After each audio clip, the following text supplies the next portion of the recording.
As supernovas estão entre os fenômenos mais energéticos e brilhantes do universo. Liberam em questão de segundos a energia equivalente de bilhões de sóis. E mesmo sendo eventos catastróficos, sem as supernovas a vida no universo não seria possível.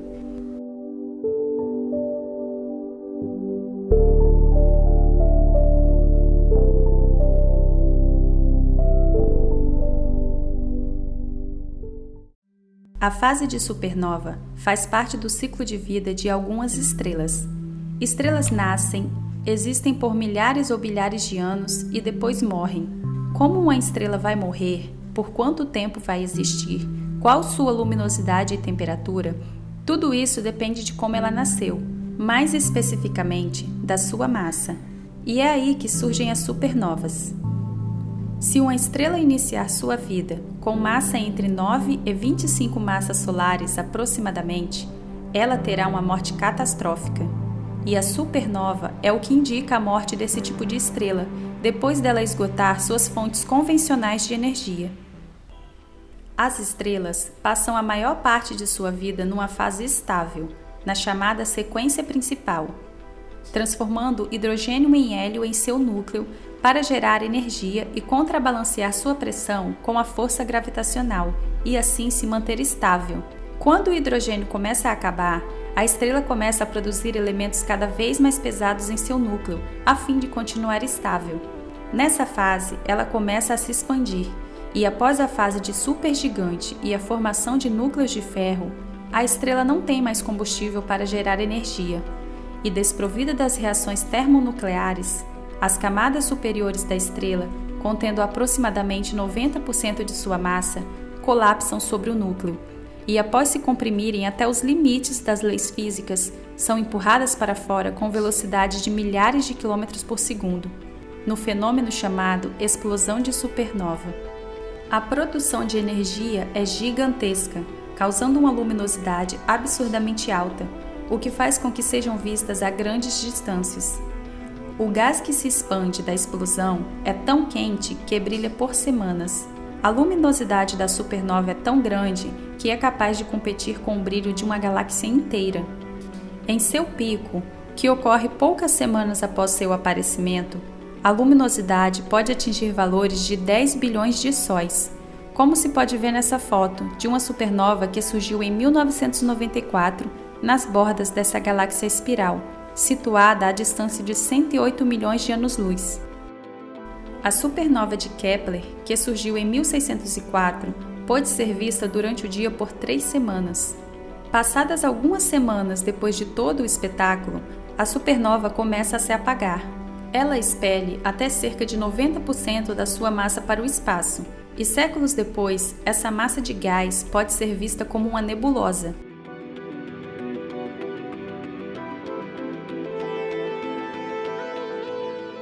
Supernovas são eventos raros. Sua taxa de ocorrência é estimada como sendo de algumas poucas por século numa galáxia. Estudos de remanescentes de supernovas descobertas em nossa galáxia indicam que na Via Láctea ocorre em média uma supernova a cada 50 anos. Como o universo visível tem trilhões de galáxias, a cada segundo nele explodem centenas de supernovas. Mas mesmo com o atual sistema de monitoramento por meio de poderosos telescópios, a grande maioria delas passa despercebida. Existem 2 tipos principais de supernovas. As supernovas do tipo 1, que se dá por ignição explosiva do carbono, e as supernovas do tipo 2, que se dá por colapso gravitacional em estrelas massivas. As supernovas do tipo 1 ocorrem em sistemas binários, formados por uma estrela anã branca e uma gigante vermelha. Estrelas com massa na faixa aproximada de 1 a 9 sóis, uma vez esgotado o hidrogênio em seu núcleo, se tornam gigantes vermelhas, expelem grande parte de sua massa externa e o núcleo remanescente se transforma em uma estrela anã branca, composta principalmente de carbono e oxigênio. Uma anã branca é capaz de se manter estável, evitando o seu colapso gravitacional por meio da chamada pressão por degenerescência eletrônica, desde que sua massa seja inferior a 1,4 massas solares. Mas uma anã branca pode ganhar massa adicional se sua companheira vier a se tornar uma gigante vermelha. Nesse caso, a anã branca começa a absorver matéria da sua vizinha agigantada, até que finalmente atinge o limite da estabilidade. Ao atingir esse limite, ela colapsa e seu núcleo atinge temperaturas de bilhões de graus, o que inicia um processo explosivo de fusão do carbono e oxigênio. E em questão de segundos, ela explode em uma supernova, liberando de uma vez energia equivalente ao que o Sol emitirá em toda a sua existência. Já as supernovas do tipo 2 ocorrem por implosão do núcleo em estrelas massivas. Estrelas com mais de 9 massas solares aproximadamente podem explodir em supernovas sem passar pelo estágio de anã branca. E se a estrela original tiver até cerca de 20 massas solares, ao explodir em supernova, o núcleo remanescente se transforma em uma estrela de nêutrons. É o que aconteceu à nebulosa do Caranguejo, que é um remanescente de uma supernova que surgiu no ano de 1054.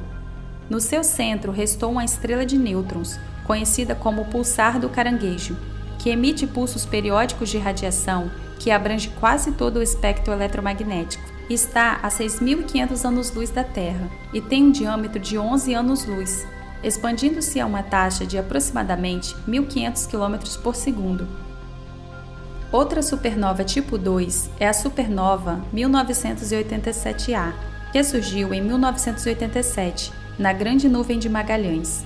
Foi a primeira supernova visível a olho nu nos últimos quase 400 anos. Simulações em computador mostram que estrelas com massa maior que 50 massas solares entram em colapso e convertem-se diretamente em buracos negros, sem que haja explosão de supernova. As supernovas têm um importantíssimo papel na evolução química da galáxia. Se não fossem elas, a vida no universo seria impossível, porque a química existente seria muito simples. Todos os elementos químicos pesados da tabela periódica são sintetizados nas estrelas massivas, nos processos termonucleares em seu interior. Todos os elementos mais pesados do que o ferro são gerados por acréscimo de nêutrons nas explosões de supernovas, qualquer que seja o seu tipo. As ondas de choque do gás em expansão são capazes de suprir a energia necessária para a síntese de todos os elementos da tabela periódica. Assim, quando uma supernova explode, espalha pelo espaço interestelar carbono, nitrogênio, oxigênio, ferro e tantos outros elementos químicos que são a base da química da vida orgânica. Esses elementos se espalham e se misturam aos gases e poeiras interestelares.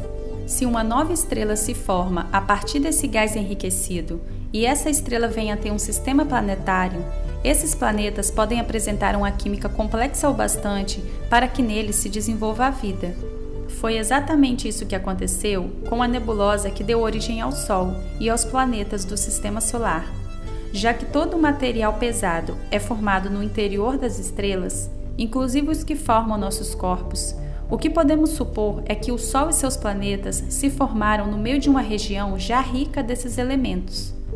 A concentração de elementos pesados no Sol sugere que ele seja uma estrela de terceira geração, o que significa dizer que ele foi gerado de gás produzido por uma ou mais de uma supernova, cuja estrela progenitora foi formada por restos de outra supernova. É nesse sentido que dizemos que somos literalmente poeira das estrelas, pois os elementos químicos necessários à constituição da vida só passaram a existir após a morte das primeiras gerações de estrelas do universo. Uma das estrelas que é monitorada há anos é a Betelgeuse, na constelação de Órion, vista facilmente a olho nu. Ela é uma supergigante vermelha e já está no fim de sua vida. Nos últimos meses tem causado alvoroço devido às variações de seu brilho. Betelgeuse pode explodir em supernova a qualquer momento ou nos próximos 100 mil anos, o que é um tempo ínfimo em escalas astronômicas.